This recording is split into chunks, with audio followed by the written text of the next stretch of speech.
You're gonna grow, what you're gonna do, you know, you want some fresh compost, some fresh soil. I'm so sorry, I'm actually unhinged. Hi, I'm Vimbai, I'm 29 and I am an allotment owner. I'm not from the UK, like I wasn't born in the UK, so my grandma always had like a little, you know, she had a homestead, but also she had in the city would have a little garden, and I just liked the idea of that. It's very, you know, grow your own kind of lifestyle.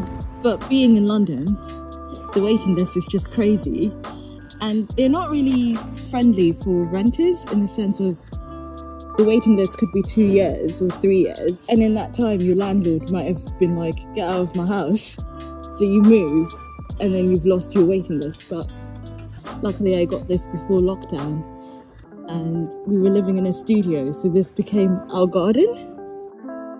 I do no-dig gardening, so that means I don't dig my soil over, which means I can stand on it because it's supposed to be good for it. I hate digging, so I figured I'd do no-dig gardening. Why not? I planted these in August last year, but I don't think they didn't have enough time to grow. I didn't survive winter.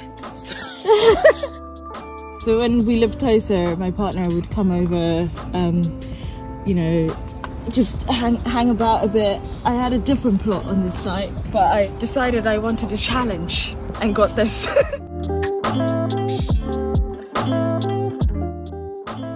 What's my favourite thing to grow? My favourite thing to grow has to be potatoes. How do they taste? Better than anything in a supermarket. Wow. Yeah, I'll be honest, I don't know what this is. It could be a weed, it could be a flower. So we're just gonna leave it and see what it does. I love that.